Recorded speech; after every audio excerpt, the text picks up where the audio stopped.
Hello, basketball world. It's been a while. We're all busy in the summer. Back at it. Our guest today is Billy McCormick. Just introduce yourself. Maybe let us know how do you start into coaching, and let what people should know about you. Yeah, well, first off, I feel really small in this chair, but I mean, it's really you. You were the first introduction to me coaching. Believe I reached out to you on Instagram, just kind of throwing a feeler out there, like, would love to coach. I'm in a job right now, just graduated, and you got back to me relatively quickly. And you just told me that I literally met you at like a taco restaurant in some strip mall, and you just kind of laid out some options for me. And I think I jumped at the volunteer opportunity at Carmel when you started there, and that's how it all started. So. Yeah, I believe we already started season for a little bit, so you missed preseason, and then you were right out of college. But tell me about basketball. Like, why did you around basketball, and what was your motivation? Yeah, I mean, I think after I graduated college, I was just watching the game a lot, and I don't know, the job I was in initially, it just didn't seem like there was much direction. And I figured, literally, my initial mindset going into it was this would be something on the side that I'd be interested in possibly doing, and I could just kind of jump in the fire, and then from there, it's like, I love this. Let's keep doing it. So. I didn't really have like a mindset like, oh, I want to coach full time right away. It was more just like, let's see what is available for me, and if I like it, then I'll continue to do it for a little bit. If I don't like it, then not a huge deal. Tell us about your playing days. Few and far between. In high school, I was solid in middle school. Just played for my grade school team, and then a little bit of travel for a program called Over the Edge. And then went to Loyola, got cut my freshman and sophomore year, was a team manager there. And then my junior year, I didn't make the team as well. And I had a good sit down with my coach, Coach Livatino there. Very honest conversation just about things. And then that's when I initially met you guys at Full Package, reached out to you, and at least Steve was involved a little bit then, and just tried out for the team, was placed somewhere. Coach Walker was my coach. And then I felt like that was a huge spring for my confidence, where I was able to play in a lot of games. And then from there, I was able to make the team, and a lot of different things at Loyola too went into that. But just in terms of like basketball playing, I felt like getting around you guys and playing a lot of games was a big step for me in order to be in position to make it my senior year. And then senior year, didn't play a ton, but great experience. A lot of my closest friends to this day are part of that group. So yeah, JCC Skokie is the place. Is that place? I think that place has been disintegrated, or is it being used? It's done. It's not there no more. But and I always thought it was a great story for you to, in a program like Loyola, not making a team. Usually they, don't even look at you, and then 2 years later you're on a team and you're part of it. Per se, you're not a starter, but it was, everybody contributes at some point. So I thought it was a pretty good story, just from your playing career. And then when we met, I just really liked your knowledge of college basketball, and I just saw that you watched it a lot and really studying it, and it was just interesting. So, for me, it was an easy choice because you love basketball and you love, players, and you went through things that, some players are going through, and some coaches, because they were good, they could not kind of relate to them. And by you being cut in high school, you could relate to a lot of players and can help them to, just by example, to show what you can do.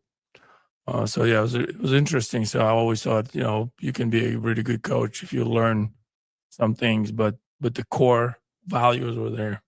Also, Billy, you went to Dayton University, and University of Dayton, my apologies, and you were there during the big run of Obi Toppin. What, if anything, did that lead you to like falling back in love and staying in love in basketball? And how did that journey come to an end when COVID ruined their chance of winning a national championship? Great question, touchy subject. But it's funny enough, my mom always gets on me, like me and my buddies freshman year of college, like even though I played basketball in high school, like we didn't go to games. And looking back on it, it's like, why wouldn't we go to the basketball games? It's like a primary thing. And then there was a lot of buzz around the program, obviously, when Obi was there. And it was just awesome to be a part of. But even during that time, I wouldn't say that was necessarily a driving factor for me to get back into coaching, but it definitely continued to stimulate my interest in watching college basketball. That was very fun time cut short. I think they would have wanted all their shirts out there and flags, Dayton national champions in 2020. But yeah, that was definitely a fun time. I think they've got a great coach, a pretty level-headed coach there, Anthony Grant. Well, now that I've been coaching, I think looking at him and what he's done with the program is pretty cool. So definitely still love watching my Flyers. Yeah. Usually one of the first questions we ask to maybe understand you better, what is the character in a movie or cartoon that you kind of relate to, or maybe you can go by or compare yourself with? Well, this person is not a fictional character, but there is a great movie about the 1980 USA hockey team that was a big stimulator in me kind of just being interested in team and coaching. Me and my buddies used to watch it all the time in high school. It's called Miracle on Ice, and their head coach, his name was Herb Brooks, and he was played by Kurt Russell in that movie. But he just very inspiring, a lot of his quotes, and I think there's a lot of good lessons you can learn from that movie. Yeah, it's a really good movie. I like it a lot.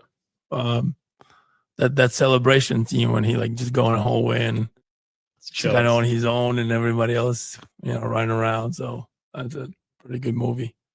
When you close your eyes, like what is the first thing that pops up when it comes to basketball to you? Probably two. One as a player I'll never forget the moment when I was in Livatino's office when he accepted me on the roster going into my senior year. There was like the whole coaching staff was up there. I thought he was going to cut my ass again. And then I made it from there. I'll never forget that moment. Another one as a player is I got in the regional championship against Maine South and banked in a free throw. classic Billy McCormick style at Maine South. We won that game. And then as a coach, winning at St. Pat's with you guys in the regional championship is something that was very memorable because another kind of like underdog story and very cool to win on their floor. Yeah. Lowest seed in Illinois. Yes, sir. What are so since you talk about Livatino a little bit, what are the coaches who you think influence you the most or you're looking up to overall, I mean, it's you by a significant margin, I would say. I mean, I haven't been around a ton of other coaches outside of yourself. And I mean, Dylan, Brandon, Jordan were kind of the foundation. I feel like a lot of my philosophies at this point have come from you guys. And there's coaches in the college and the NBA game as well that I look to just in terms of like stylistically. And I mean, you look at their cultures, but you really don't know their culture until you get in their building every day. So it's hard to say, but a lot of your guys' stuff, X's and O's stuff and culture wise is where I kind of pull my stuff from. Some of the stuff from the high school experience is really good as well. But I think you guys have really given me a full scope of what it means to be like a basketball player and be on a basketball team and be a coach. What are the guys maybe in college or in NBA you watch and you try to resemble something or you're learning from them? College, probably two guys, more like stylistically. One of them's more old school, Kelvin Sampson from Houston. From the outside, I mean, it seems like he's got just a tremendous culture defensively, their principles. I mean, if you watch a Houston game, I always encourage my teams at Carmel this past year to like watch a full Houston game. It's incredible how connected they are defensively. In the gaps, on rebounds, closeouts, just their energy. I think their resiliency in that Duke semifinal game was very cool to watch. And then offensively, I'd say Alabama with Nate Oates. I think he's really given his teams a lot of freedom. They're one of the fastest. I don't know statistically, but I think they're one of the fastest teams in college basketball. I mean, they take a ridiculous amount of threes. And just looking back at our last week and here with full package, I think when you look back at it, it's like and I mean, we've talked about it a lot too. I mean, that's the new wave of basketball. It's like, I remember when we went to UIC, Rob Eason, space and pace. I mean, that's huge now. Just get out and transition, shoot a lot of threes, crash the offensive boards. And so stylistically, those are two guys. NBA, we talked about Joe Mazzulla. I mean, obviously he's got a lot of talent on his team, but I mean, he says the right thing still. He's very, very committed to developing a system there, and they play with a lot of pace as well. And then Udoka as well in Houston. Great coach, in my opinion. Yeah, it's interesting how you got Kevin Sampson and Nate Oates, and like one is offensive minded and like you said, pace, and the other one is more defensive minded, and like their best offense is offensive rebounds, honestly, or transition. So pretty interesting.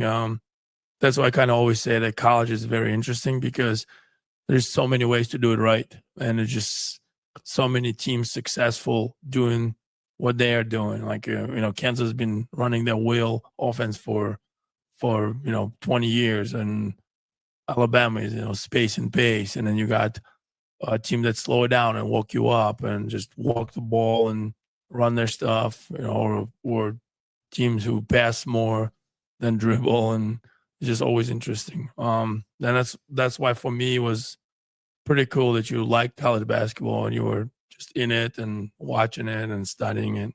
So pretty good. Yeah, another big thing, and we're going to talk about your growth probably later, but from most young coaches, they're all like, oh, I want to run a lot of plays because I need to be in control and I don't always trust my teammates. And now your growth to like, hey, I'm giving my players a lot of freedom offensively and defensively and letting them play at a speed that is just for players development is a big growth in your basketball or coaching journey right now that I've seen from you.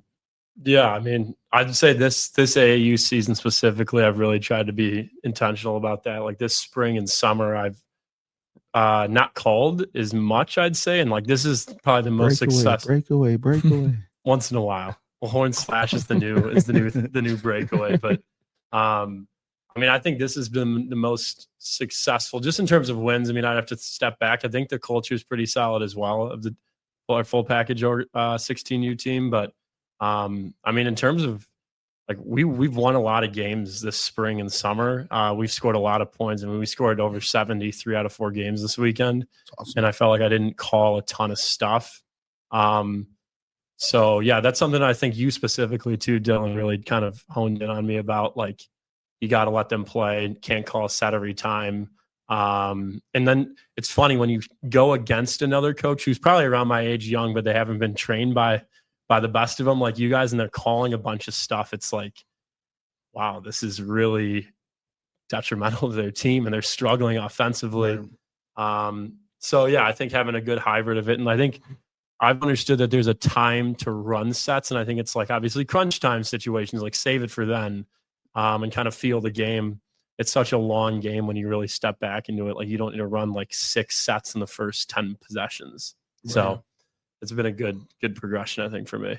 No, for sure. And like we talk about how 16U as a group, like probably the most connected one out of everybody. Just they practice together, they like each other, they go on each other games. The kids would stay for 2 hours longer just to go and watch somebody else on that group, and they're all happy for each other when they succeed. So the culture is there for sure, and you guys part of it. Whoever ran 16U. You're a big part of it. They take it from coaches. And you're right about the running stuff. And then in the high school, it's a little bit different too because the game's a little slower. There's more breaks. There's more timeouts. There's quarters. There's a different feel. So then the defense scout you, and then that's where you're going to have to switch up and then put some things in. Yeah. You also have more time on the practices and everybody shows up because they go after school or before school. So again, there's a time and place, but as a program, I think we shift to be more principle oriented, over the offense. We got, depending how people play us, we go to different principles, and you adjusted well to that. And I mean, we're all learning, right? So like it's a different season than the one before. And in 2023, I was running so many things, and I could tell them 7 plays ahead, like, hey, we're running 1, 2, 3, 4, 5 in a row. And they would just execute it out of there. And this year, we had good players with, who made good decisions. And I feel like that's a trust of players, Dylan was talking about, and you bought into that. And, players like to play for you. So yeah, it's pretty good. Yep. Yeah, it seems like everyone's just having a great time when they play for you. They stay connected. You had a former player from last year. He ended up coming back now, but before, when he was on another team, he still asked if he could sit on your bench at the first Wintrust tournament that I went to. And that's just a testament to the relationship you build with your players and then the freedom you let them play with. Yeah, I mean, I try to act like a kid in some scenarios with them, like just kind of don't act like some just control, like I'm the coach and I make all the rules and I don't talk to you outside of practice and games. And I think we've got a good connection with a lot of them. But then I do think that there's a good happy medium that they do listen when there needs to be instruction. So yeah, they should recognize that. Kind of right on that. Who would you be assistant to? Let's say outside of us, like who would you want to be assistant to and learn from? And in high school or college or you can do both or all 3 levels if you want to. I'm trying to think in high school. It'd be interesting to be on the other side of the desk at Loyola. I mean, obviously you got it from a player perspective, and I've talked with Livatino since I've graduated, but it'd be interesting on that side. I think Bennett's very interesting as well. Bennett, just the way that they've been able to recruit players, like even just that process alone, like how do you go about recruiting kind of? I know it's different in high school, but how do you get great players year after year after year after year? And like their players are so tough. Like when does that happen? When does that process happen during their 4 years? And then, I mean, DePaul Prep is incredible to watch, and you can tell those players like are so bought in there, like defensively, offensively, they don't take bad shots. They don't, they never like snap at each other from what I've seen. So just very interesting to see those at the college level. I mean, Brad Underwood has been, I think he's really turned around that Illinois program. I mean, they've had their ups and downs, but he's done a tremendous job of recruiting. So something's going on where players are wanting to go play for him more. The Big Ten still goes through Bloomington, though. Yeah, it's been a while. Dan Hurley is obviously one that a lot of people would say, but it's pretty impressive what he's been able to do there. And then NBA, I got to think about that. I think I'm a little bit of ways off from NBA, but you're right around the corner. Yeah. Well, you mentioned Joe Mazzulla. So Mazzulla. I mean, I think it's kind of interesting. It's telling, and I've listened to a lot of Donovan recently, Billy Donovan. Like some fans out there would be like, "Why is he still there?" But there's clearly a reason. Like if you actually hear him talk, and the more you're around basketball and understand basketball, like, and I know some people say he's more fit for college than NBA, but like clearly, like a lot of people in that organization are like want him to stick around because he's so knowledgeable about the game. So I know you've been around the Bulls more than me, but it'd just be interesting to see how that kind of works on a day by day. Yeah, well, he's now the second longest coach in the league, so it says something. Yeah. Tell us about when last time you played.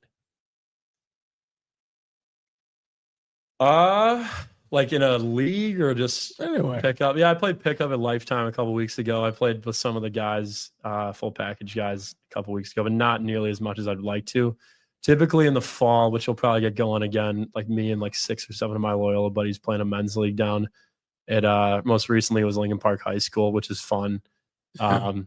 That floor and gym is iconic, so I want to do it there again. I know you. Yeah, that far basket is low. Yeah, it's like 9 feet. It's bent. It's bent low. Everybody dunking on that far side in Lincoln Park. So we'll chat. Well, that'll probably happen again in the fall. So it's fun. Yeah, I remember one time I came to practice a little bit later from other practice, and coaches were playing and you were playing in Oakton. So Yeah. it was fun. I wish I could play more. I mean, yeah, that's something I know I've talked to you a lot about it, but just like trying to play more would be a big goal of mine the next year. Yeah, I tell coaches until you cannot no more, you should be playing with your players. So that's funny. So tell me this, since you were with us, you were on a varsity staff, and then last year you were a head coach for sophomores. Yep.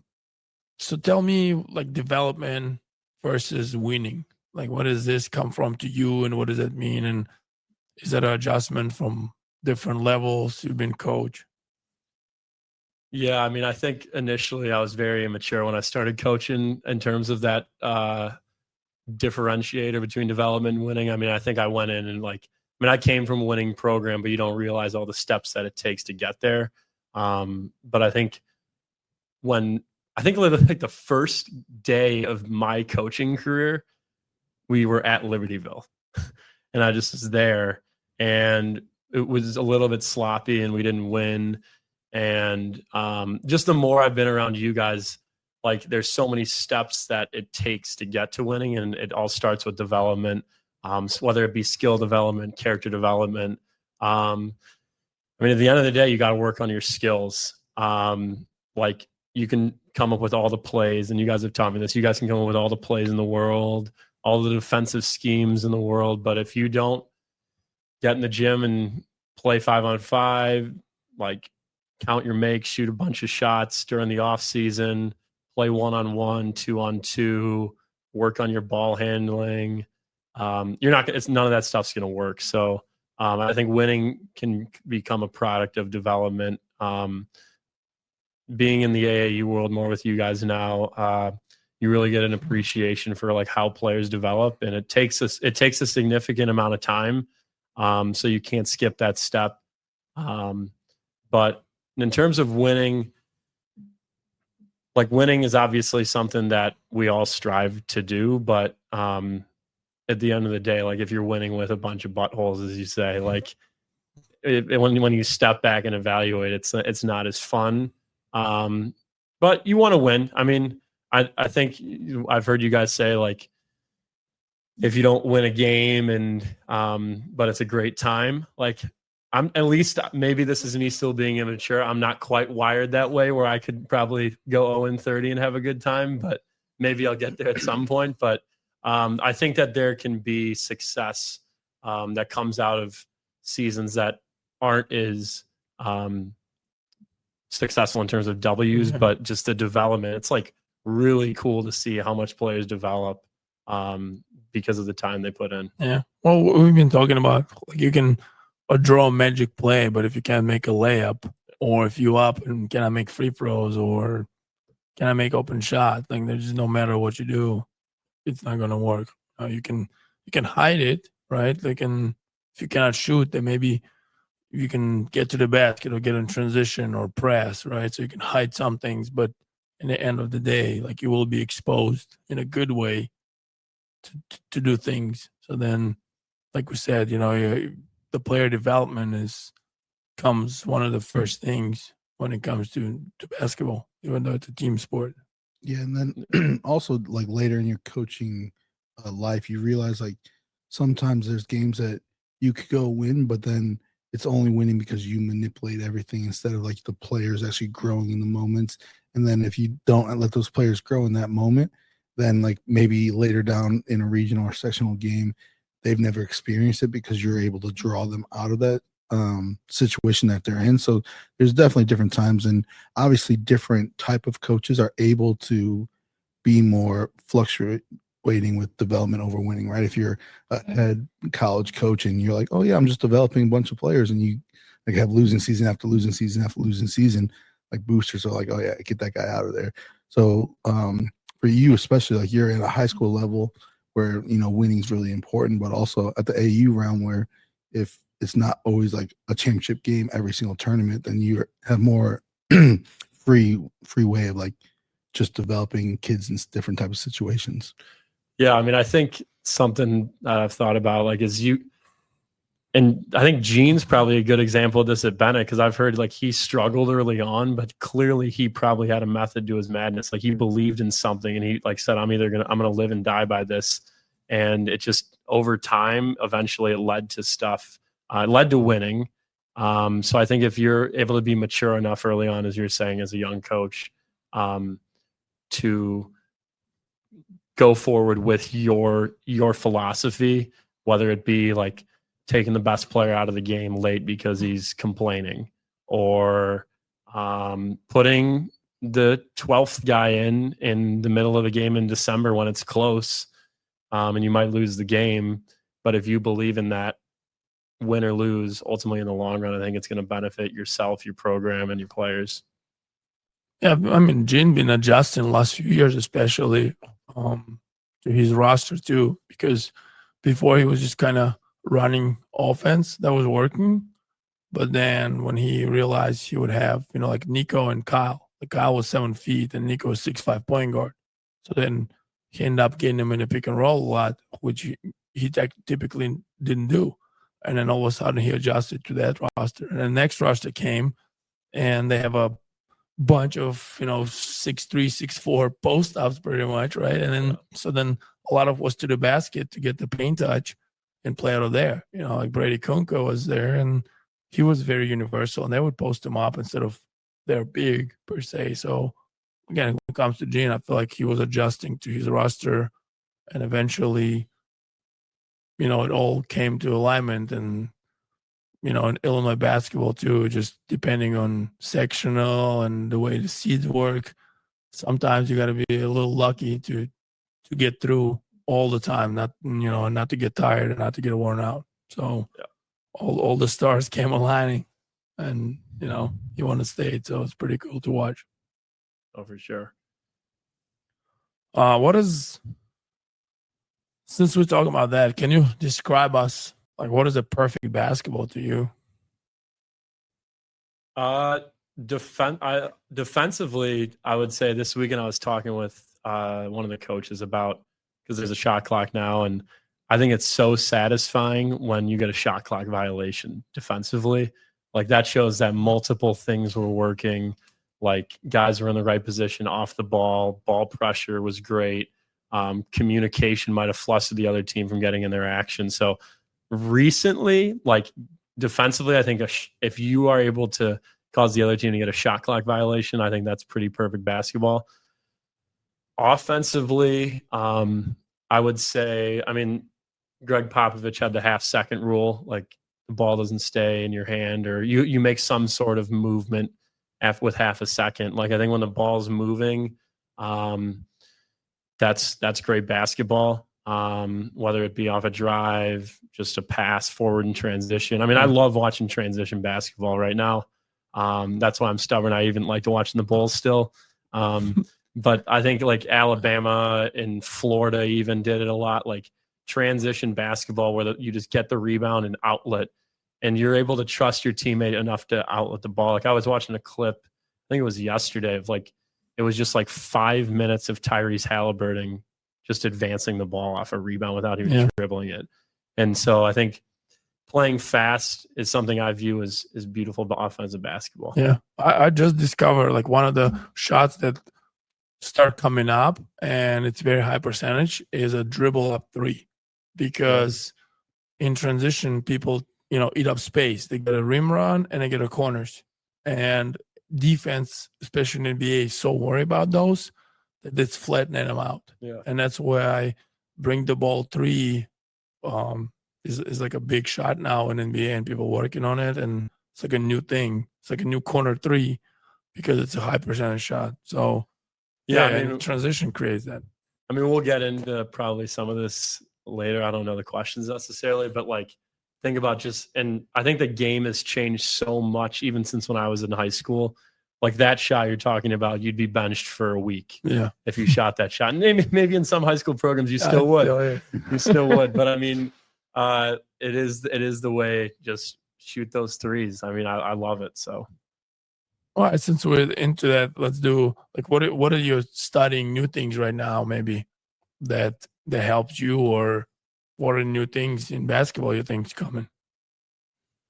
I mean, I think like offensively, this is obviously common sense to an extent, but like the more shots you take in a game, the more points you're more likely to score. So I think obviously just harping on it again, like the faster pace, like I'm fine with shooting, like you just said, like cross the half court and shoot a three if you're a good shooter. Because that just leads to so many offensive rebounds. And then I was listening to, I think it was one of your last podcasts. I forgot what guest brought it up, but I've just made such a point of noticing it. I think everyone has understood, and I've been able to see this the past couple of years of my own, is obviously the stretch five and the five bringing the ball up. But the whole thing about the posting guards is so interesting now. Yeah, it was a great guest. I think it was the first podcast. Was it Dylan? Basketball aficionado over there. But the posting guards is so interesting after I heard that. Like, I mean, everyone sees Brunson, but you see all these guys. I mean, even like Giddey plays with his ball back. Yeah, Jason Tatum. It used to be Andre Miller. Used to be the best at it. But I think I've been studying like just footwork on that stuff. And then defensively, like Houston, going back to them, I think like you can learn like every defensive principle in the book just by watching Houston play for a couple weeks. I mean, I've really, when you really boil it down, the three principles that you always talk about, jump to pass, C-man, Z-ball, and communicate, it applies to every defense. I mean, even if you're on a zone defense, essentially. So I think one thing for me that I don't want to spend too much time and get too wrapped into it just because we talk about running too many plays. And when you go against zone defense, obviously, you don't want to spend too much time like drawing up stuff. But I think attacking zone defenses is something I've tried to study a little bit better. Like I think you guys watched that St. Pat's game last year where we tried to run that one play Minnesota when the guy lifts up. But it's like that would be something if there was a stretch where I felt like I was getting killed in zone. I've always felt like I would be a little bit more prepared against zone D. Well, I think that that run the first year we were there helped us because we played 1-3-1 3 games in a row. Yeah. And then that summer or that off season in spring, we saw a lot of 1-2-2 or flat 3-2, and it forced me to get like those extra quick hitters. You know, like instead of high low, we were low high, and then like how do you run America's plays off the zone? You know, or like single that Dylan and St. Ignatius use a lot. So there's a lot of, I feel like there's a lot of quick hitters that help you to at least overload or screen the zone right place where you can write out a principal play there, right? So if the kids know like, hey, this is who is screening and why, and that's why. So then without even running the play, they understand like, hey, if we screen outside guy, then the shooter will be open. And if they fight through, the slip will be open. And if we overload, we're going to pull one guy who doesn't have a job and screen him off, or, you know, just flare that and then have an open side to attack closeout, right? So I feel like that helped me, like you said, just to attack zone better or understand that. And I think with the shot clock coming, not this year, but the next year in Illinois basketball, I think you're going to see a lot of old-time coaches go to zone defense more because they're always used to doing a slow pace, controlling the game. And, like, you know, it's going to be 35 seconds, and they're going to, like, all right, you're going to have to figure out how to beat a zone defense in 35 seconds instead of a lot of people go long possessions against zone. So I think, like, the more you study that is really good for you because you're gonna see a lot more zones at least the first 2 years of the shot clock. Yeah, and that's a great point. Another thing I've been kind of focusing in on with my team this summer is I love hitting threes, but when other teams are hitting threes on you, it's very demoralizing. So really putting an emphasis on protecting the 3-point line and making teams contested twos. And I think with the shot clock as well, you're going to see much more ball pressure, and defenders are going to be much more confident with like 10 seconds left in the shot clock. They're going to feel so much more comfortable getting up and then making a guy maybe beat you off the bounce and just take a tough two.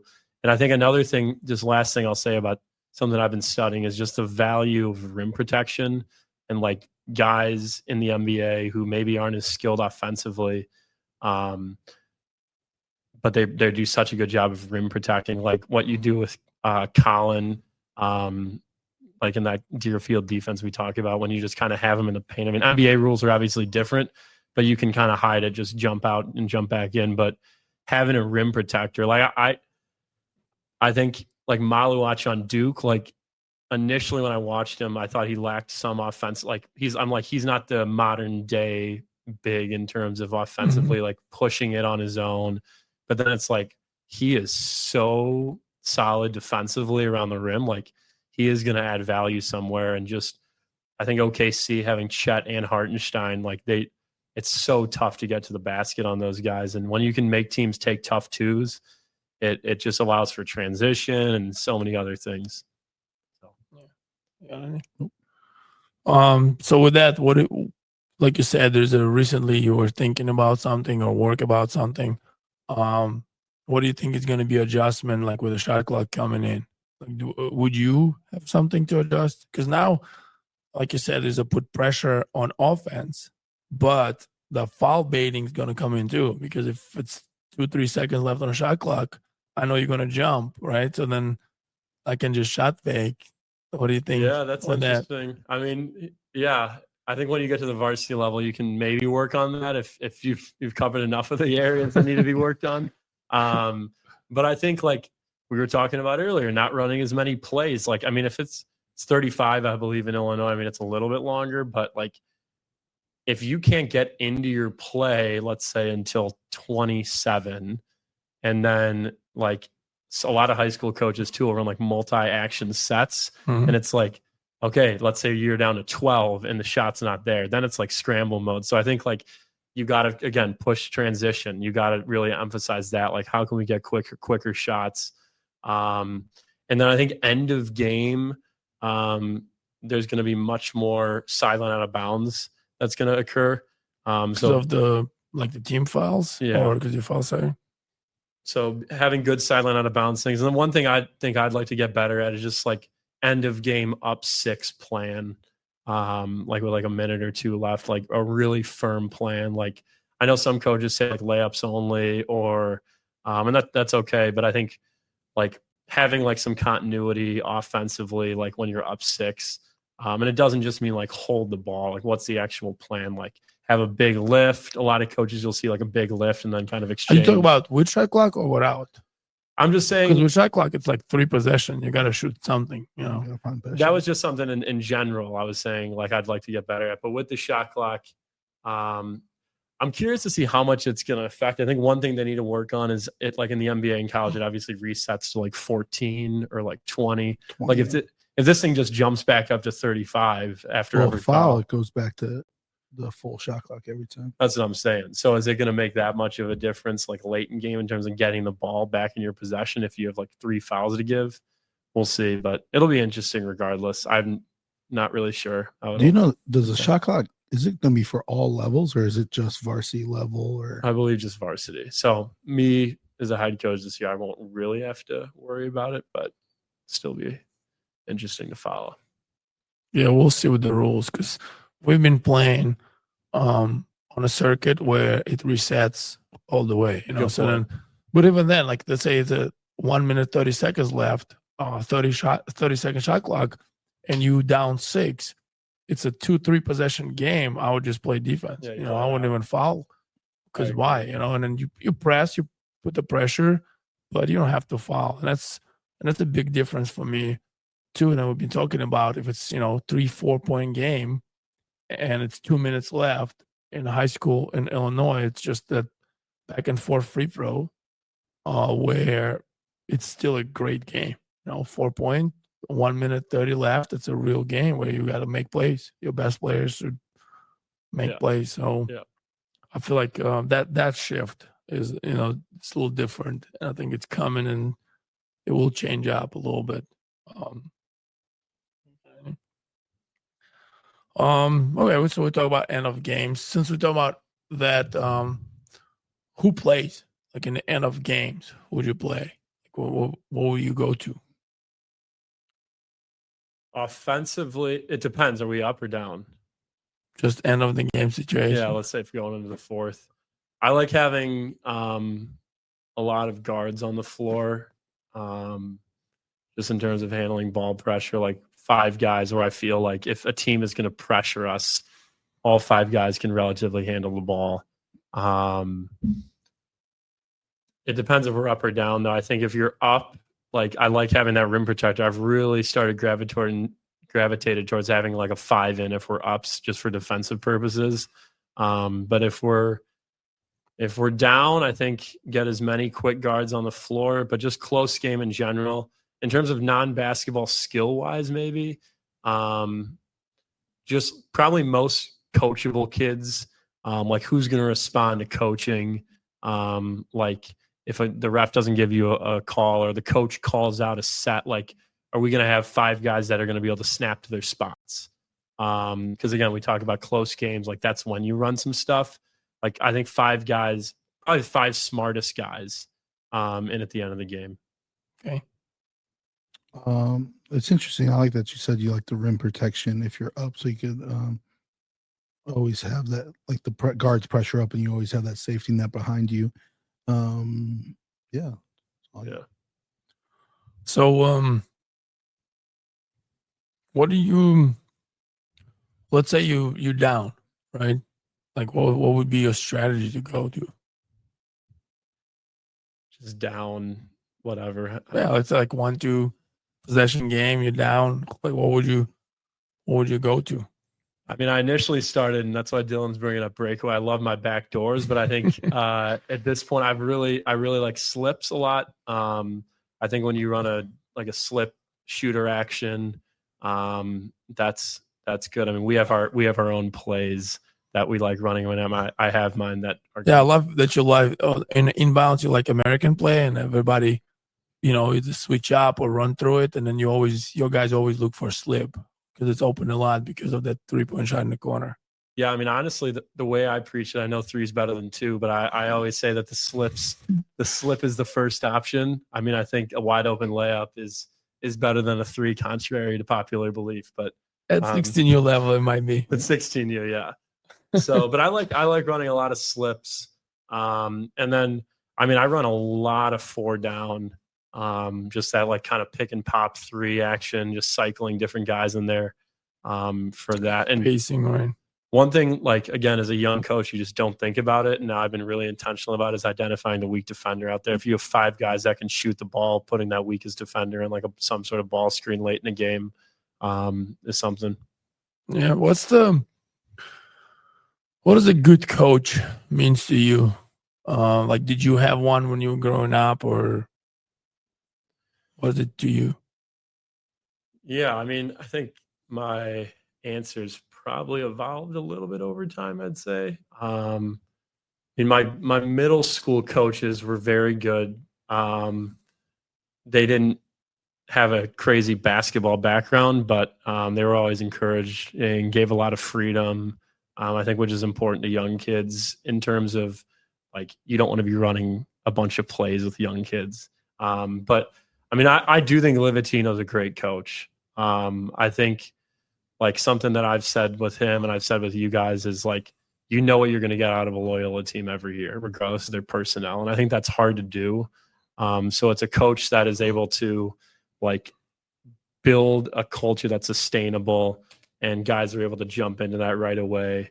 And then I think you guys have echoed that as well in certain scenarios. And then you guys have really allowed me to see, like, there's so much fun that can be had in terms of, like, with your staff and in terms of just coaches, like, have fun with players. They're going to make mistakes. And I think one thing you guys have really taught me is, like, players are going to make mistakes. You got to learn how to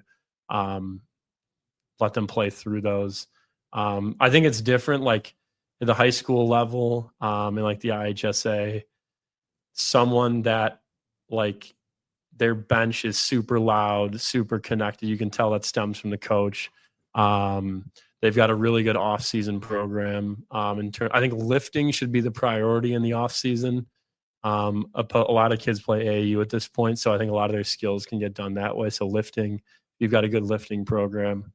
But I know this is more like kind of organizational thoughts on coaching, but No, but it's pretty good. I always, like we talk about, right? Like I always respect like the something that is intangible, right? Like the Loyola's bench is one of the best. Even in the summer, they have 20 kids who might not see the floor, but they all bought in. They all believe in something bigger than them. They all cheer in.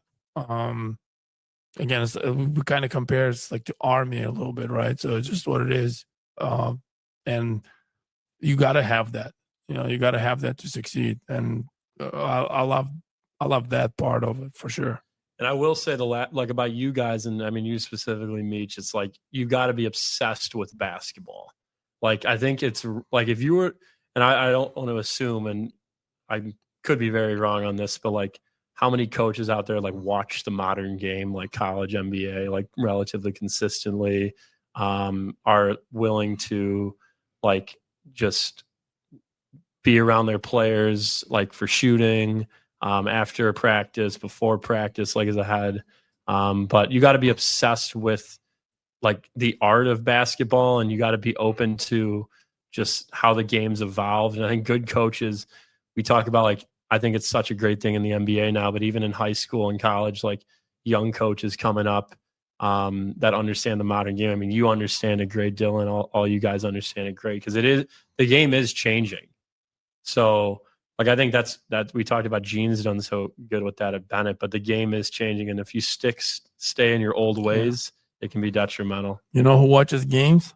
Mike Bailey, my guy. Yes, sir. He goes through everything he could. Like he reached out to me last summer and came to our training, and he didn't have to. He's been for years, and he's a Hall of Famer, and he produced so many coaches, and he's still learning. Like that's something. Well, he's done I mean, you can tell his program's taken a big jump over the past 5 or 6 years, and he lets his players make mistakes for sure offensively. I mean, defensively is a whole different animal with the 1-3-1. But yeah, pretty cool. He had to go man-to-man one time. They didn't know the call. Yes, sir. Sure. Let's say a freshman kid show up at the Carmel tryouts, right? What advice would you give him when it comes to basketball? Yeah, I mean, sometimes I give tours at Carmel too for admissions, and sometimes when there's a basketball player, even an athlete in general, like I always say, be coachable. I mean, if you're a freshman coming in and your mindset is like, I've got to figure it out, I'm going to go do this on my own, you're gonna struggle. So be coachable. I always say show up to places on time, and then like be the first in the sprints. Like that's a way to stand out. But like, how are you going to stand out? You can stand out really quickly as a freshman, for better or for worse. Like if you don't do those 3 things, you'll stand out. If you're late every day, are last in the sprints, dogging all the drills, are talking under your breath, you'll stand out. And then vice versa. If you win all the sprints, you show up early, you're the guy that has their shoes tied 15 minutes before the coaches get in, and then you're coachable, like you're going to stand out. So you stand out earlier than you realize. I think a lot of freshmen think like they can hide when they come to a summer camp or summer league games, and like you're being evaluated from the moment you walk in that gym. So I always say, again, like to parents and then the freshman players, like, and everyone knows this, it's in basketball, it's like the summer is your tryout. I mean, June is the tryout. So if you want to make the team, first impression matters. So yeah. What about parents? What suggestion as a basketball parents would you give to them? Recently, I was talking to one parent, like, because they were kind of scattered with their thoughts about all the different things they wanted to do. I was like, do you want to play bat? Like, I was like, do you guys want to do this? Like, is this something that you want for you and your family? Like, do you really want your kid to play basketball? And then I listed all the things that come with it. Like it's a 12-month commitment. If you're serious about it, like I would suggest playing AAU. You're going to have lifts at 6 a.m. where you're going to have to drop your kid off. You're going to have highs and lows in terms of their emotions. They're going to be busy. They're going to have homework and basketball on top of that. They might not play as much as they did in 8th grade. Like, are you prepared for this? And do you want it? because you really got to think about, do you want it, or do you just want to have your son like hit a bunch of threes on Friday nights, or like, do you really want to be a part of this grind? And I try to not scare him away, but really be honest. And I'm like, it's a 12-month, 4-year commitment for the top players. If it's not from the top, honestly, it's for any for player. everyone. You want to be want to be on top, so you probably got to do even more work to get there. And I always say too, like it's hard. The whole adage about 3-sport athletes, it's really tough. You're just not going to take a step forward. So when they come in, like, I want to play 4 sports or whatever, it's like you don't want to put that to the side. I think freshman year can be attainable to play 3 sports, but just try to get their mind thinking about, like, just evaluate. Do you really like this? I ease up on a little bit on that. Yeah. I feel like there's no balance. If you're an elite athlete, if you're an elite player, if you obsess about it, there's no balance. Yeah. So like that, throw that out of the window right away. But I feel like it's doable, and I feel like it rests you mentally too, and it challenges you physically different. So I kind of ease up a little bit on that, because I thought, hey, you got to put, all eggs in one basket. You want to be a basketball player, it starts early and just keep going. Same with football. I feel like there's some positions that not skill based. So if you're a really good athlete and you kind of can lock down and come back to it almost, you can be successful, right? Like as a quarterback, you probably have to train all year round. But, if you're a linebacker, right, or like wide receiver, if you lock things down and you athletically getting better, you don't need to be as much skill-based. I might be wrong, but I feel like some sport is like that. But again, I agree. Like as a varsity player, there's overlaps and there's challenges that, it's a commitment. Yeah, I mean, the list is short. I wouldn't even know names of kids that don't play AAU that are really, really successful in high school basketball at this point. I mean, unless you're, again, just a freak athlete that might play football and basketball or something. So you got to commit. With that, what sports are beneficial for basketball players to play outside of just basketball? Do you see any benefits of any other sports? Or because I know for us, on my 15U team, my point guard that's developing, trying to get better court vision. Well, she said she wanted to play flag football. So we're saying, no, you got to go be the quarterback. Like you have to be able to see the whole field and be able to make the right reads on time. So do you see any other sports that could be beneficial for basketball players? I know it does take a lot of time too. So in terms of the skills, it can be a little bit hard, but I do think football can be a benefit just in terms of the physicality component. That's an instance, like we've had players even at Carmel, like the offensive skills aren't there, but if you don't have as much talent, like you kind of need them. So I think like from a physicality standpoint, just in terms of rebounding, ball pressure, football is a good sport. Just gets you in that mindset where you're just kind of fearless. I do think basketball is relatively unique. Just there's so many different facets to it. I mean, there's passing in lacrosse and soccer, but it's just different. Vision. I mean, I played lacrosse growing up. I don't know if that would be a test. Like, I don't know if there's crossover between. Can you learn something from other sports, you think, that can be translatable? From like the actual sport, or just like we talk about like swimming, like you learn breathing, you learn conditioning, right? Like you go to soccer and you understand spacing better and footwork. You go to tap dancing and like it's a footwork, right? Or you go tennis and it's lateral speed. So do you think there are some things that you can take from other sports and learn? Probably. And then the one thing that's outside of physicality with football, though, I do think you can still get from football is like leverage and like setting up your cuts. Like they always say with receiver, like you want to set up inside and go outside or vice versa. Like I always say to basketball players, like regardless of how fast you are, maybe at like the lower levels, once you get to higher level, like you can't just run in a straight line to get open.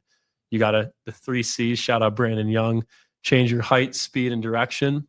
And you got to do that as a receiver too. I mean, when you're on the line, you got to change your height, speed, and direction, trying to get past the DB. So something similar. Because we've been talking to, like, let's say basketball is a team sport, right? Yeah. Like you can show up and not be in the best shape or like have a best day. But if it's individual sport, it changes mentality a little bit. So like all kids should do both at some point, because then you rely on yourself, like you show up not fully ready for a track meet, you're done. You get exposed. Right. Yeah. But in basketball, like I might not sleep tonight and then I show up next day and then I still I have teammates. I can manipulate the game. I can not play as much. I can still shoot, so it's that. I feel like that's what kind of Coach Dillon was asking, right? Yeah. Yeah. And the benefit of individual sports is, you can really, as I said, get exposed. So would you suggest any individual sport that you think may be beneficial? I mean, I love golf, but I don't know if there's a ton of crossover. I mean, there's the mental grind, obviously. So you could say mentally, I always say golf, when you struggle on the first couple holes, you do have time to recover. So in basketball, it's a long game. So you got to be able to handle the punches. So there you go. Boom. And made that free throw in hand or the shot, right? Yep. So mentally, that helps athletes to stay lucky in a moment. Yeah. All right. What about, do you read a lot? Like, are there any books you can suggest to players or coaches to read for basketball? I do not read a ton, so maybe that's something I got to do better at. I did read a John Wooden book a little bit ways back. Do you remember? It was way back. I was in early high school. I got the title. Did it have the pop-ups? Probably. If I was reading it, it probably did. Cartoon. Do you remember what it was? The Jordan Rules I read recently. I mean, it's not that interesting of a novel, and you can't learn a ton of lessons from it. So I would like to read more. I mean, I read a lot of articles and stuff, but in terms of a book, Ben Berg's been recommending this one book. I forgot the title of it, but I think that's one I'm going to try to read this fall. You know the name of it, Dylan? I should know because I'm on the email chain too. Grit? No. You'll find it in a little bit, maybe. Yeah, that's one I'd like to read in the fall. Oh, Twin Thieves. Twin Thieves, that's what it is. Oh, yeah. It's that guy. Look it up. What's the author? Don't ask me that. I didn't look it up. I just remember the name. Okay. Twin Thieves. That was good. He made me read it when I got the job there first. Yeah. That's the book we're doing for Ignatius for a study for our captains. Oh, Nice. You remember them leadership meetings? We read a book. Good We did that when I was at Loyal. We read a book called The Obstacle's the Way. And so that was kind of the whole messaging for the season, which was a good book then. Nice. So. What are your goals with basketball? So it's probably changed over time. I mean, I was, again, I don't need to say immature, but just a very ambitious, unrealistic, probably. Like when I first started coaching, it's like, wow, I'm going to coach Division I college basketball in 5 to 10 years. And that's going to be a sweet thing for me to have that experience. And then you realize that's first off, there's a lot of steps that get to that. But then in the reality, it's like you can have so much fun still with high school players.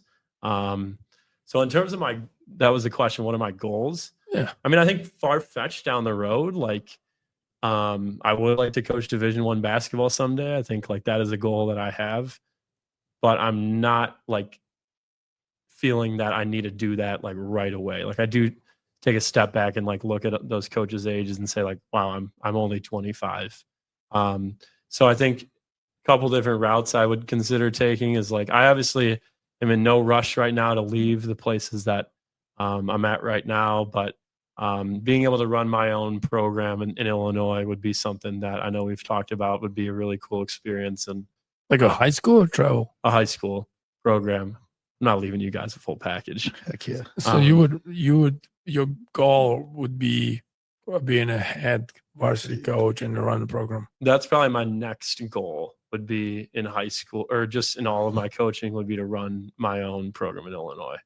And then maybe get into college after that. I think it's way too early for me to say. My mindset's changed on that now. Maybe I'm just a high school head coach for a long time, and then But you would be surprised how much impact yeah, you might have compared, like, even versus a college coach. Like we say, the impact, 12, 15 kids, and you can impact 200 a year. yeah.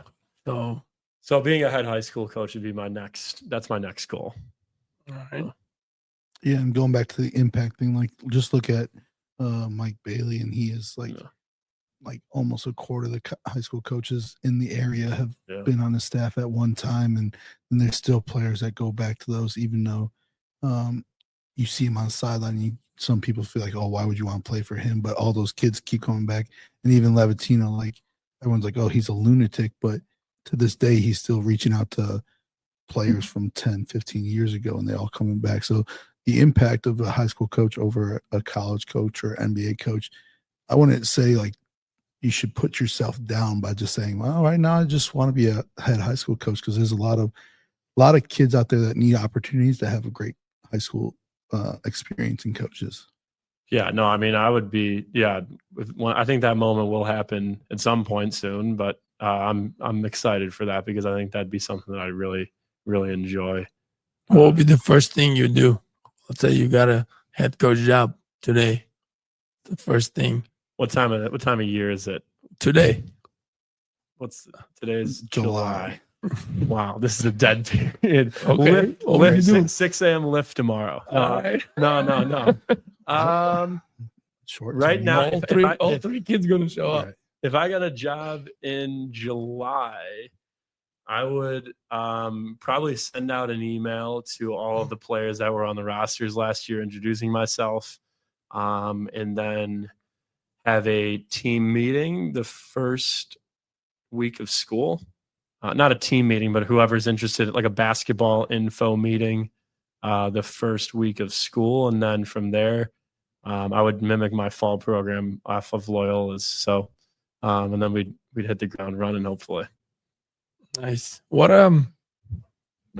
let's say you are head coach. What do you think you can measure? Like, what tangible things you can measure to see success of the program or the team? How many kids like come to your tryout, I think, is one. Like they like see it from the outside, like they want to be a part, like do they want to be a part of this? But it's, and again, like do kids show up every day? Like I'm not going to take too much credit for this, but I think like one thing that really stood out to me for my sophomores this year is like kids didn't miss anything. Like we had higher numbers than the freshmen most of the days, and they had 2 teams. I'm not gonna say most of the days, but some of the days. But I just think like when you walk in the gym, like after school, like are the kids smiling? Like, or are they like completely wiped out and don't want to be there? Like it should be something that they want to be at. So that would be a good measuring stick. And then I think like just pace of everything, like how they come out of in warm-ups, like how do they warm up? Like as a fan, you can see like the good teams are very intentional about warm-ups, but in terms of measuring success, obviously down the road you can get wins and losses, but in the first year, if I were to measure it, it would probably be based on like how many kids try out next year. Oh, like the jump or yeah. I don't know. I'd have to think about that. It's interesting. Yeah, it's. I think Jordan talked about it too. About some things that he was really proud about at Carm was the way where people might have stopped to play a specific sport other than basketball, and then came back because they missed the culture of the basketball team. And I know he had a couple of football players give it up for a year, and then they came back, and he was very happy about that. So I like the tangibles about like how many people show up each day in the off season, or how many people are returning to try out the next year. Those are good ones. Yeah. Is there anything basketball wise that you would like your programs to tally maybe during games or at practices that are more basketball, just specifics? Something I would have never thought about, but would be the shot clock violations would be a new one. And then like you allowed or yours? That you call? Like stopped. Like Okay. how many do you stop? So defense, I think it'd be defensively and offensively. Again, defensively, I mean, I love the deflections thing that Shaka Smart does. I think kills. he does kills as well. I think deflections, though, it really shows like how active you guys are. And then I'm going to say one of them is charges. Of course. But can't play college basketball unless you take a charge. Yeah, exactly. Exactly. I do think deflections, though, defensively is a really good measuring stick, just in terms of like overall team activity. Offensively, I found over this past weekend, I think part of our success is really attributed to like offensive rebounds. And one thing I always say, like this goes for offense and defensively, like again, at the sophomore level, it doesn't get statted. In AAU, like you can get stats in like some scenarios.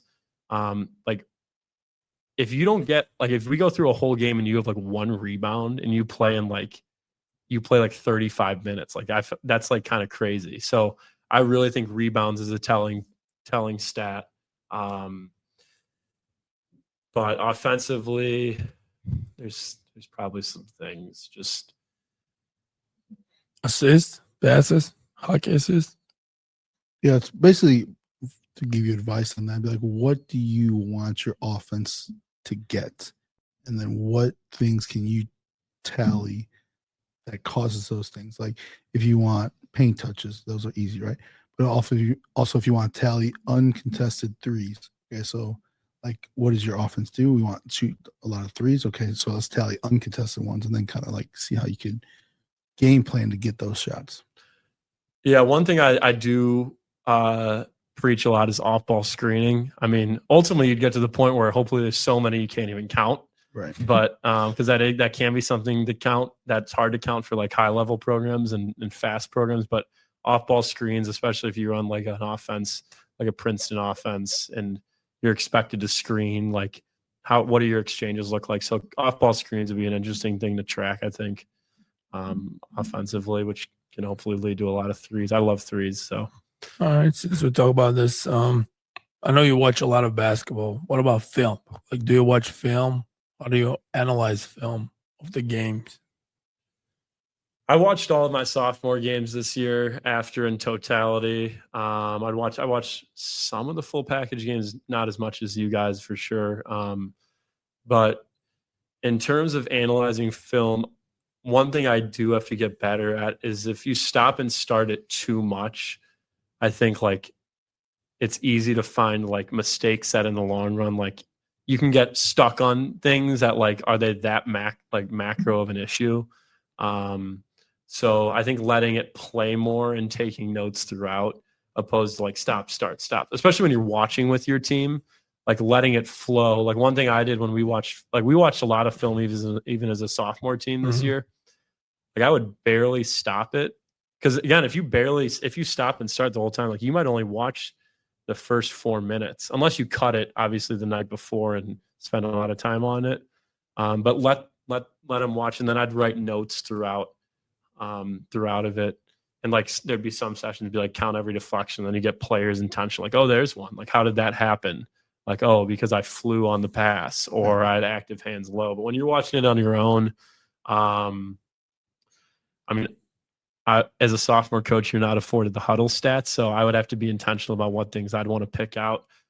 So like I would count like field goal percentage. I think like, not to call out my team because we've had a lot of conversations about it and they got so much better at it. But I think in high school in general, especially at the low levels, like kids sometimes got to step back and be like, what's my 3-point percentage in the last like 3 weeks? Like they think like they're a really good shooter. Yeah. And so it's like, no, you're like 3 for 25 in your last whatever or something like that. So like that's something minor. And then like you'll show them like, why'd you take that shot and all that sort of thing. So, but film is something I haven't taken a huge deep dive in my career in terms of studying it as much, but it always helps when you do. But I do think you can get stuck on minor details and make them macro details if you watch too much stop and start of it.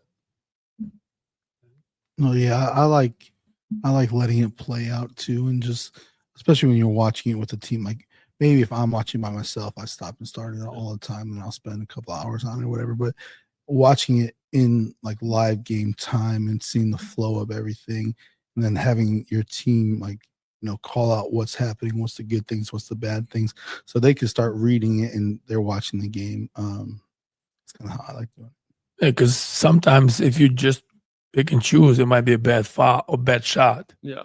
But then in the flow of the game, if you just hit 3 and then you brought in and shot it, yeah, and you were open, then like in that particular flow of the game, it might not be a good, bad shot or for this particular player at that moment, or vice versa. So, yeah, I mean, you could spend every single possession picking out something, Right, even right. if it is a successful one. So it's just that's good that you came to it. That's good. What's a successful season for you? That's a good question. I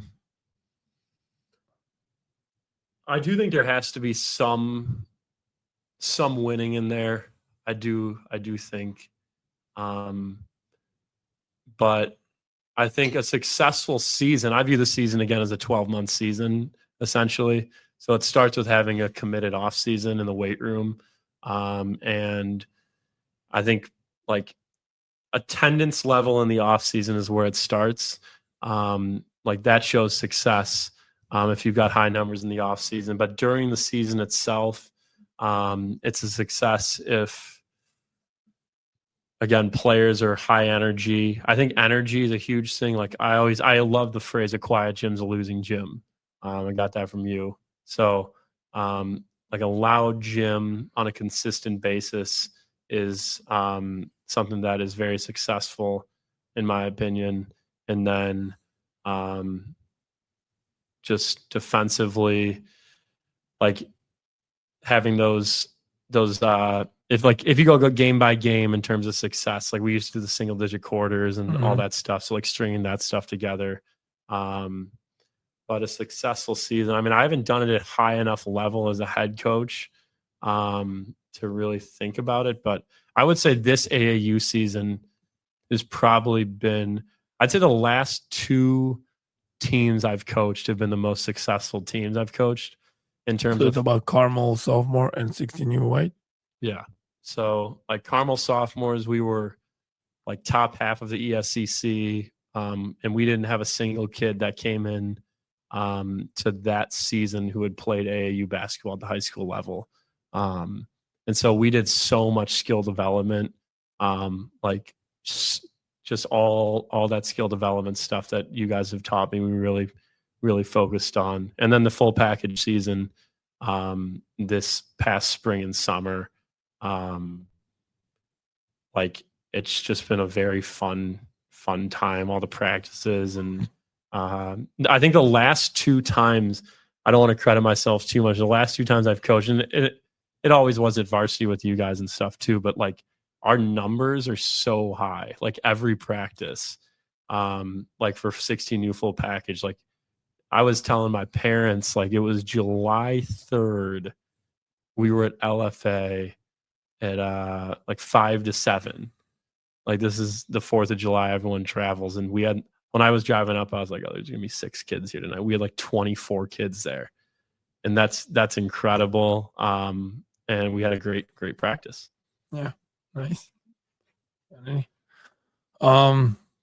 Let's say, the higher level you go, the more mental games get.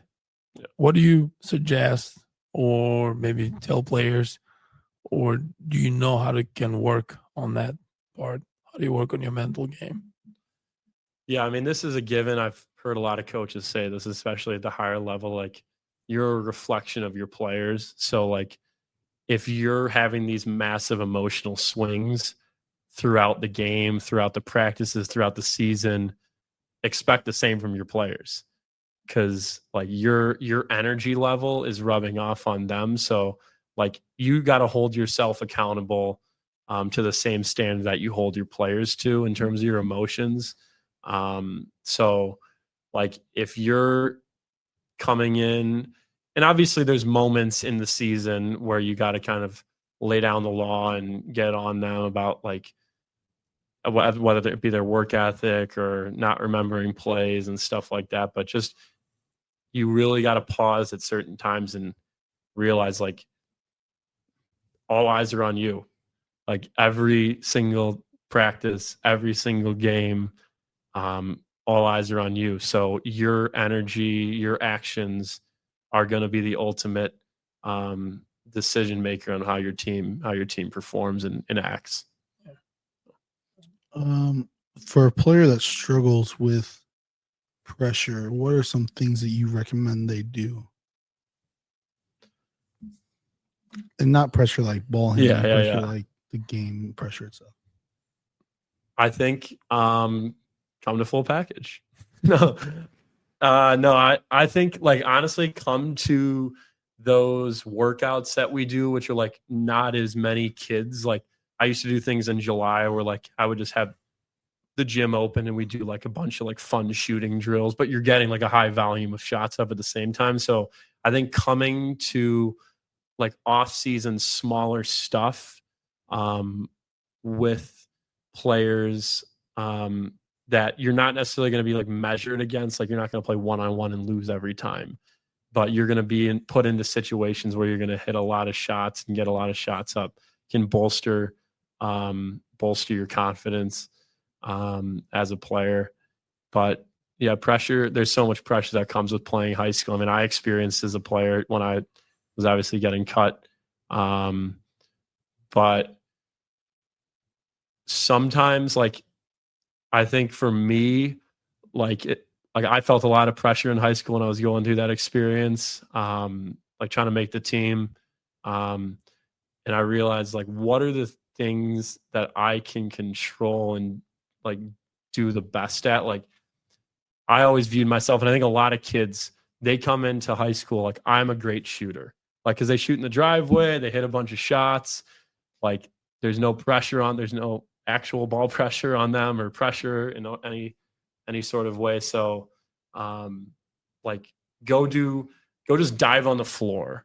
It'll kind of like wake you up and re-energize you, like that. Anyone can do that. Or just go start talking. Like, I always say, like, to my players when I was getting on them, and it's a great way to get teams to communicate, especially low level teams, like, because sometimes people view talking as quote unquote cool, like, and they don't want to talk that way. But I always say it as a way to kind of flip them on it. Like, if you don't talk, it shows you're scared. So like, the players that think it's cool, like, then they'll start talking, because like, I don't want to be viewed as scared. And then it becomes kind of like a reverse psychology on their part. And then you just get like, I had a lot of players. I really got to give Jackson Stavros a lot of credit this year, because I had a conversation with him in the off season, because we did have clearly like a bottom 5 or 6 guys this year, but they were so detrimental in our not detrimental. They were so important in our success.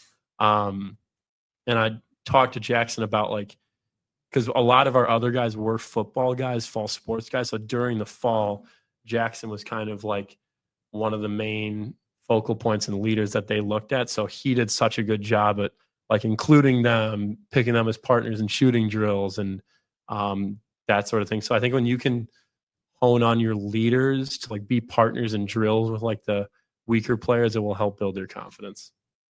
Do you ever get nervous before games or season? And if you do, like, what do you usually worry about? Yeah, I mean, when I first started coaching, I was shitting my pants before some of those full package games. I remember we had our first game, my first head coach game was in Appleton.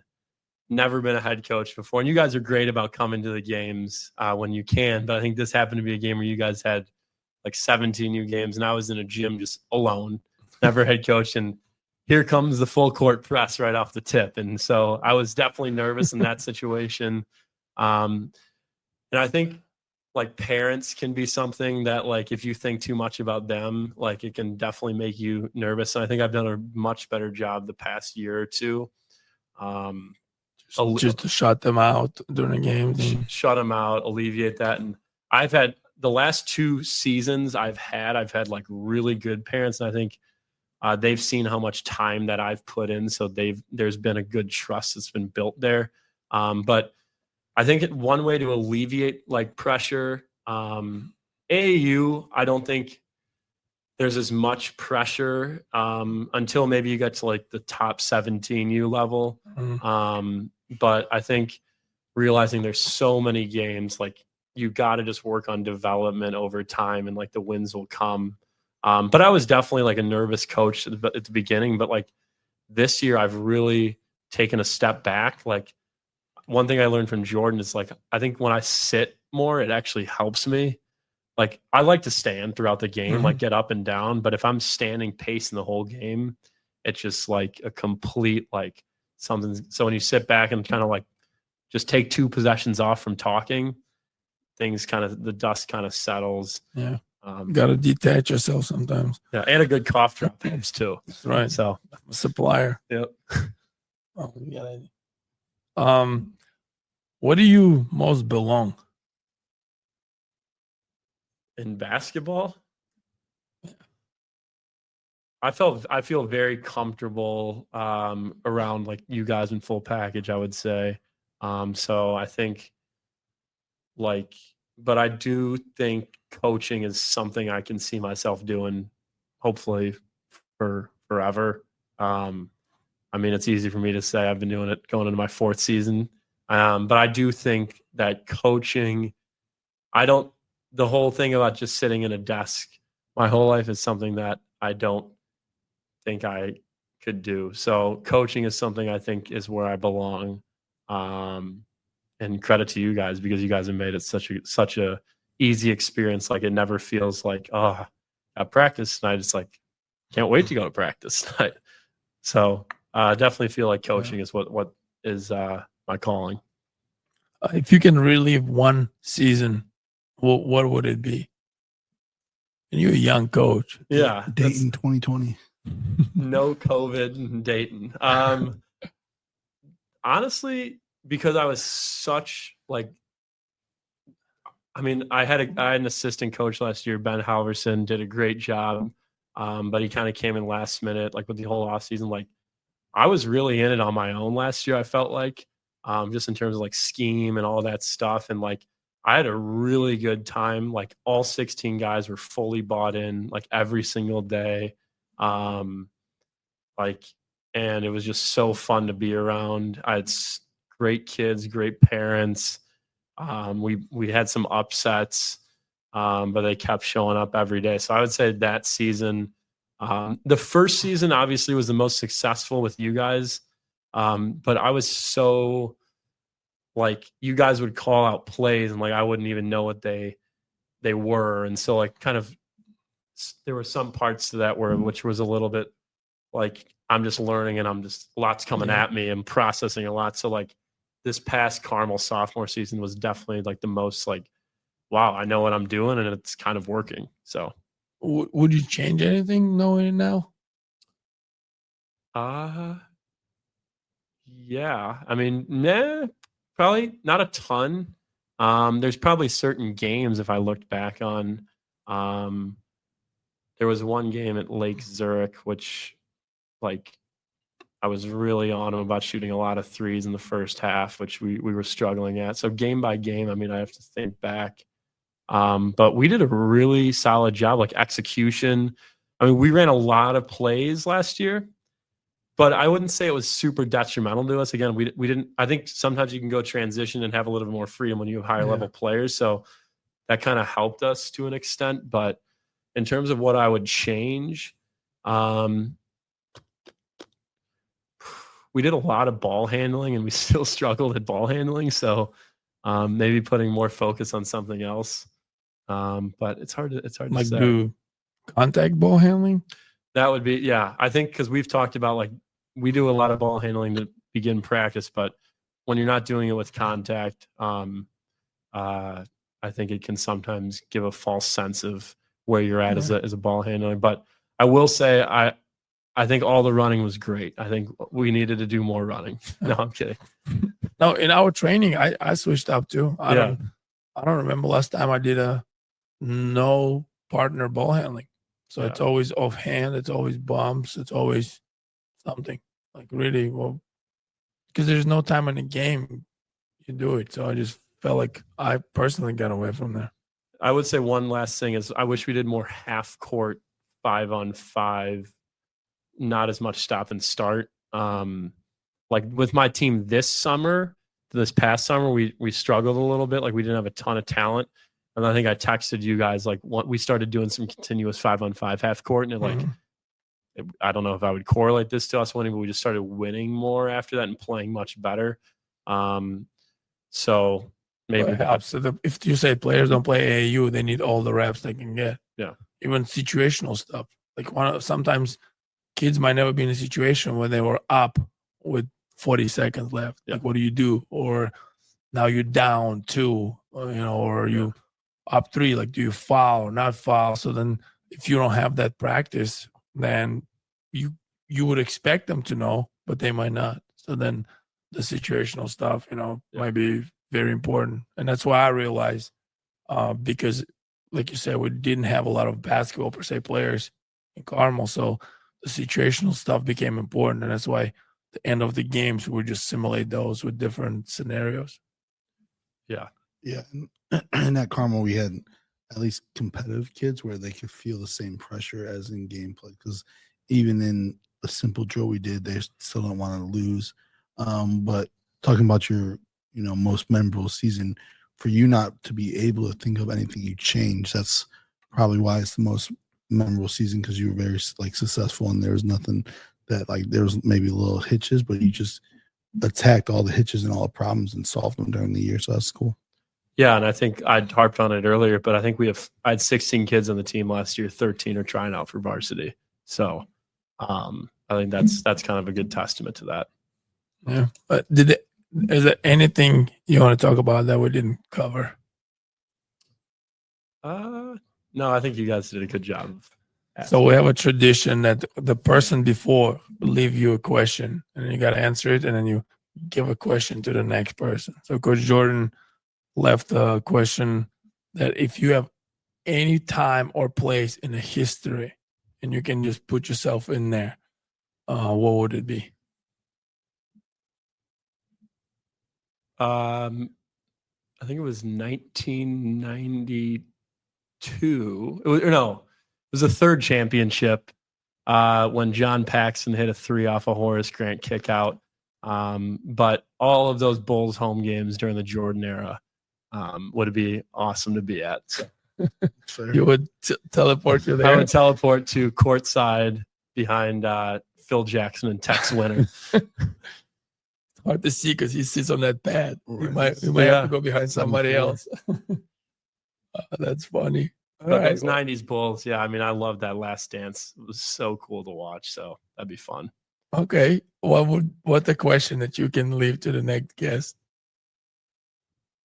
As an avid listener, I'm upset that you didn't have a question prepared. I know you haven't recorded for a month, but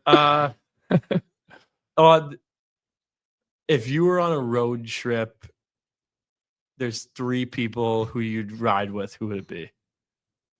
You're going to Fort Wayne, Indiana. You're going to a good 4-hour ride with the traffic. Yeah. All right. 3 people you would take on a road trip to go to Fort Wayne. That's a question. Yeah. Good. We got it. So, thank you, Billy. Appreciate it. Thank you. Bill. Thank you.